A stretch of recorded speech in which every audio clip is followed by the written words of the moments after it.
16 legend rares from the hidden heavily praised battle cats are going to be ranked in this video today. These legends will be determined in their level 30, newest form, relevancy, and anything else on the screen. With that in mind, we can begin the ranking.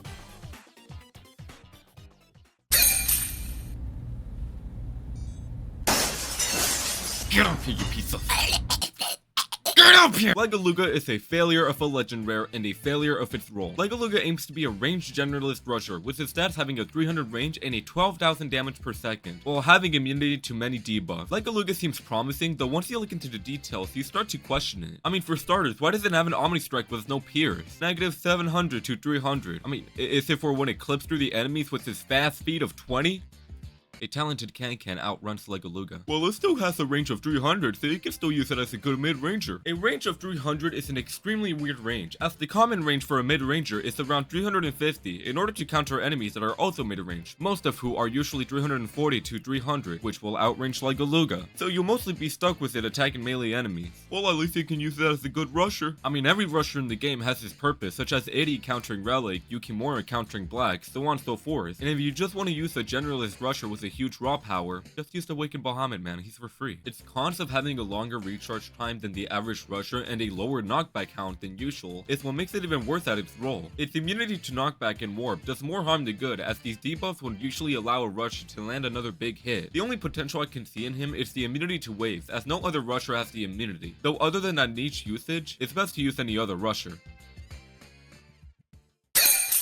I know that this is the second to worst Uber, but he's definitely better than Legeluga by a mile. Still has a lot of flaws that needs to be pointed out. Babel is a mid-range tanker who has 300,000 raw health. That is extremely big, and not only that, he is insanely tough against red and floating enemies, meaning that against them, he has 2.1 million health. And that's not all though, he's given Colossus Slayer, which against them, he has 437,000 health, and against Colossus red and floating, 3 million. These are extremely insane numbers. So why is he this low? Well, as much as his health can make him a literal wall, what's the point of having a wall if it's going to be standing behind your frontline units? Yeah, as said, he has a standing range of 390, which doesn't allow him to take all of your hits for your other cat. Okay, but this can make him a good Ushiwakamaru, who's a mid-range tanker where they always land good hits, thanks to Babel's 7,000 damage per second. Even if you use him like Urashima, his attack animation of 3.7 seconds makes him more than likely to miss. So remove that idea. His immunities is what saves him, having immunity to knockback, freeze, slow, and toxic, which are uncommon for other tankers, so he can be good counters for enemies that costing debuffs such as Professor A or Gobble. So why not use super rares that can simply do that job and do more outside that job? His extremely high cost of 6,750 makes him even more inconvenient. In the end, High Lord Babel seems promising, though it has too many cons that makes him extremely inconvenient.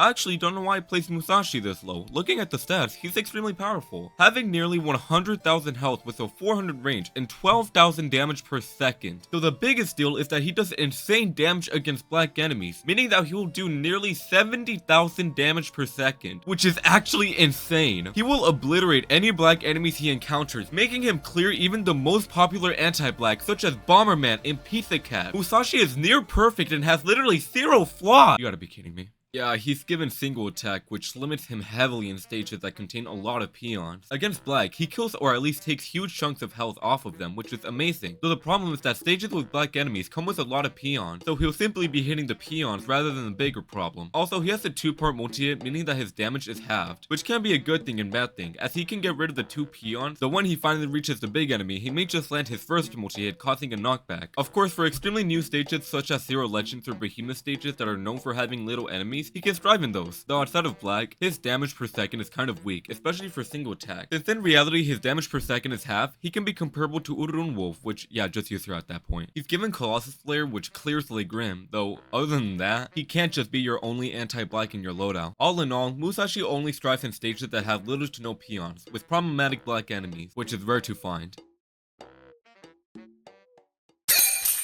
Headmistress Jeanne is a well-enough nuker who deals 23,000 damage per second against floating and red enemies, with a long distance that has 150 pierce and a 400 standing range. She's extremely basic, and yeah, 23,000 damage per second is amazing, though red is easily power crept, so expectations are high, but floating can actually be pretty good. Still, her semi-weak stats of having 54,000 health and a standing range of 400 makes her a little bit risky, compared to other anti-floating nukers, though if you're willing to risk it, she can be rewarding. Akuma is another nuker who does insane damage against traitless enemies, resulting in 26,000 damage per second against them on a 450 standing range. He has 34,000 health and a 3-part multi-hit, and yeah, he's extremely fragile for a return of an amazing amount of damage, though some traitless have a high knockback count, resulting in only 1 to 2/3 of the actual DPS being received by Akuma, due to his multi-hit. Other problems such as not having a faster recharge time for a fragile unit and a movement speed of 20, making him rush in the front line concerningly fast, makes him even less likely to survive in the field before the recharge time completes. So even with all of that, 26,000 is still 26,000, especially against traitless. So keep in mind of that. View him as the worst, disgusting, putrid version of Shadow Gao. Generally one of my favorite cats, as one of the comments say, kind of looks like a warrior character. Stats wise, she's a mid-ranger who has a 3-part multi-hit, with the first hit resulting a level 8 wave attack and a guaranteed freeze against red, black, angels for 2 seconds, with her second and third hit simply being pure damage. She has a standing range of 375 with 9,000 damage per second. Her wave combined with her freeze makes any and all of these traits freeze for 2 seconds, 2.4 if we include the free treasures, which is amazing as it lets your other units deal their damage. Her immunity to waves is nice for the traits that make cost. She's a wonderful crowd controller, though again, just like past Ubers, she's extremely fragile. Her health is okay, and she only has 2 knockbacks, meaning that she can only reposition herself once. Most of these legend rares can be compared to Ubers that play the same role, though these Ubers perform a better job as they either have an extremely faster cooldown or have a better survivability. With Momoco, she can be compared to Little Valkyrie Dark, as they are both mid-range and guarantee a wave. Sure, Momoco has a better range and has a debuff, though Little Valkyrie Dark has a 2.5 times faster cooldown, in which she'll be more than likely in the field longer than Momoco. In the end, Momoco is still a decent crowd controller and damage dealer, albeit a fragile one.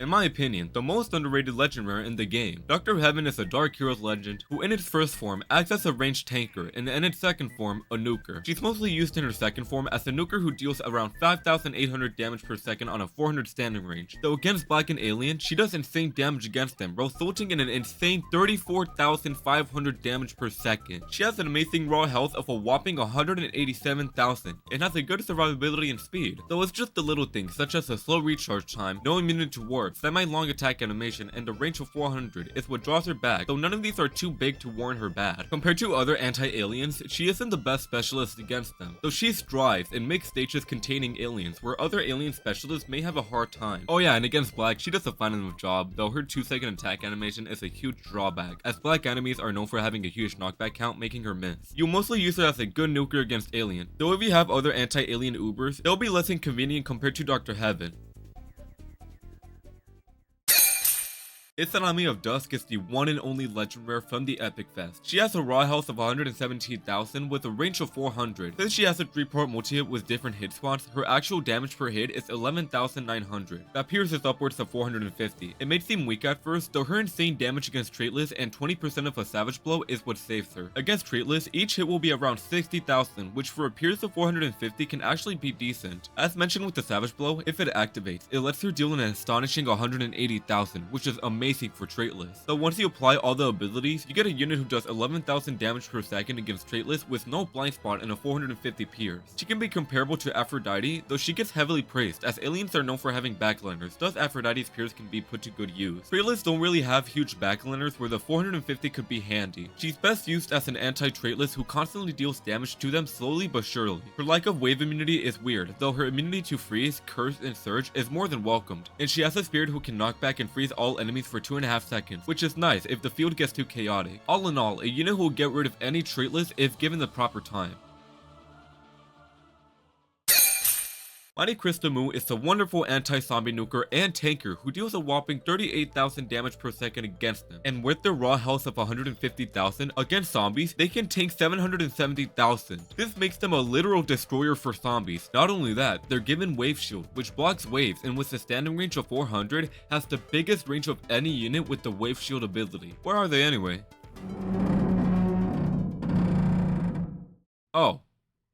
Oh, yeah, he's given the slowest speed possible for a unit, which is 1. This makes it extremely hard for Kristul to go into the front line to block the waves or fight the zombies in the front line, so it's best to use him one zombie's barrow, in order for them to constantly get rid of the potentially battle-ending attacks. Now, once you use them like that, they can become extremely useful and can make zombie stages less annoying. And to be honest, stages that are short and have zombies in them, Kristul can and will shine heavily. All in all, a weird yet a great job for an anti-zombie. Lumina is the best anti-alien specialist of all time. Okay, but for real, their stats easily justify their crown for being the best anti-alien specialist. With a cheap cost of 3,675 and a fast recharge of 75 seconds, they have a raw health of 136,000, with being able to be insanely tough against them, resulting in 952,000 health. Though that's not all though, they guarantee a weaken against alien for 5 seconds, which is longer than their attack frequency. This in theory means that she'll have 1.9 million health against aliens, which is amazing, as she guarantees weakens plus a barrier break. The reason why Lumina gets more praised as a mid-range tanker than Babel is because they help other units perform their job better, rather than being greedy and try to do the jobs themselves, you ungrateful unit. Also, they don't have any drawbacks, such as a slow attack animation, so they can land a nice damage per second of 6,800. They also have a fast movement speed of 30, which is amazing as they'll hurry their way up to the front line. Their immunities of slow and warp is amazing for alien fill stages, and as mentioned, their cheap 3,675 in 75 seconds will allow you to always have at least one Lumina in the field at all times. Of course, as a specialist, they can't strive as much in mixed stages, though their fast and cheap convenience allows them to be a better pick compared to other anti-aliens. Though in the end, Lumina is the best anti-alien of all time.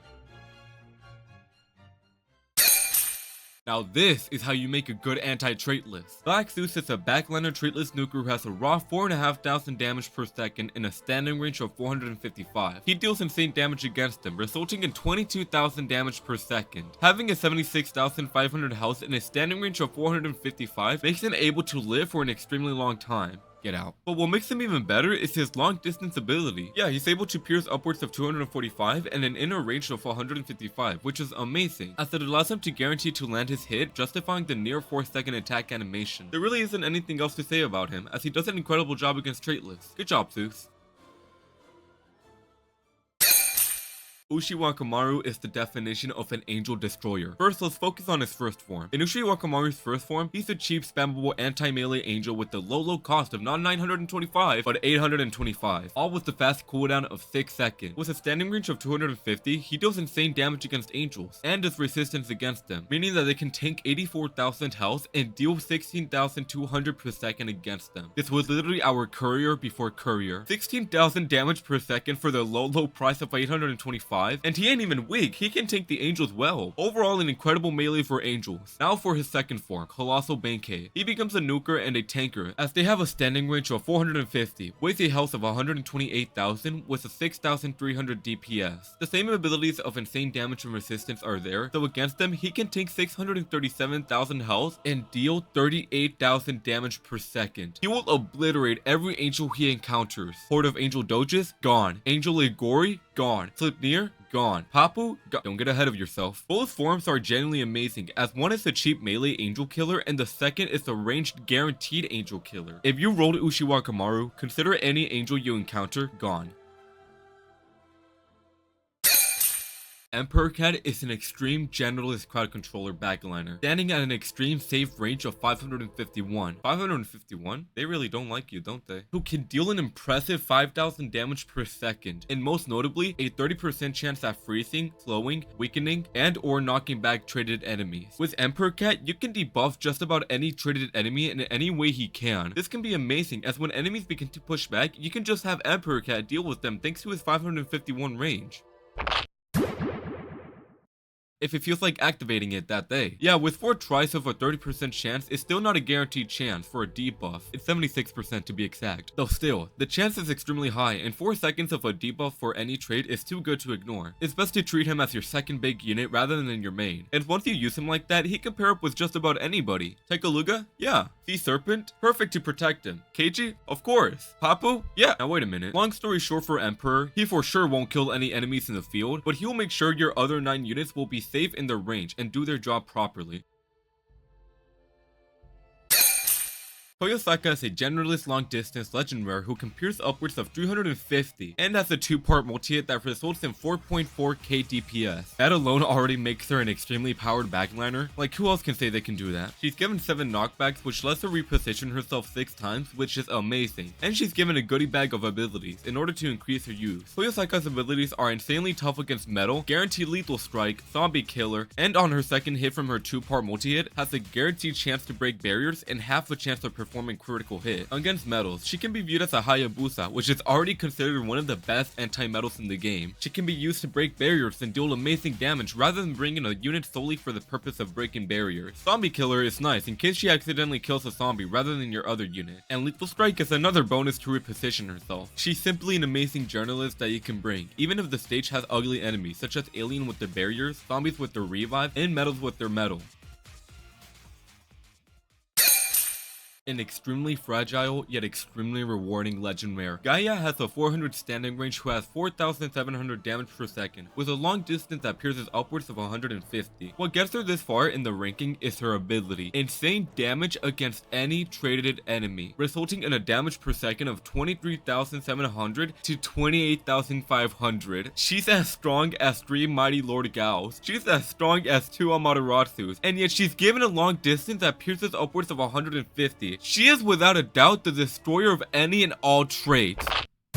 I gotta stop being anticlimactic. Yeah, for some reason, opponents decided to do us all a favor and give Gaia an inner range of only 50. For reference, other Ubers or legends who have long distance have an inner range of 150, with the lowest being 100, and that's already being risky. So to have Gaia only have a 50 inner range is extremely risky, as just about anything can get into her blind spot. Another problem is her 3-part multi-hit, which I'm gonna tell you this right now. The word snooker and multi-hit shouldn't be in the same sentence. I know I'm talking terribly about her, though like 20,500 with a range of 150 pierce. If you bring Gaia the Creator in your loadout, make sure you bring strong frontline units that will make sure no enemies can push further, whether crowd controllers or a literal wall. Once you accomplish that, you'll have Gaia destroy any and all traded. Good job, Gaia the Creator. The Battle Cats.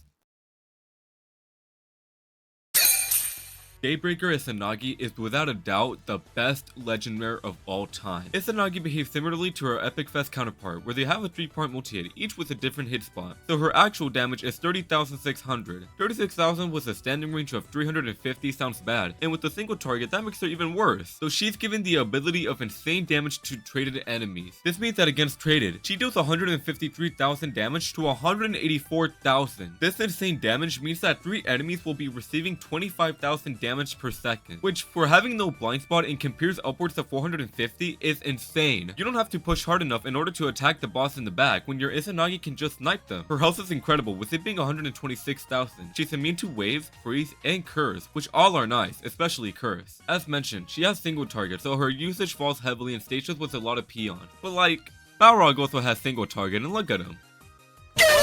Her single target gets swept under since she's able to deal insane damage to any and all traits, making her a ranged Balrog. In the end, Daybreaker Izanagi clears the other legends and becomes the best legend of them all. And with that, this is the end of the video. I simply want to say thank you for watching this video. I had lots of fun making it, and generally thank you for all the support. Apologies for not mentioning this in the last video, but I get all of this useful information from the Battle Cats wiki, which provides amazing stats and has a wonderful community. I'll leave the website below for you to learn more about the game. As always, you have a wonderful and amazing day. Stay optimistic.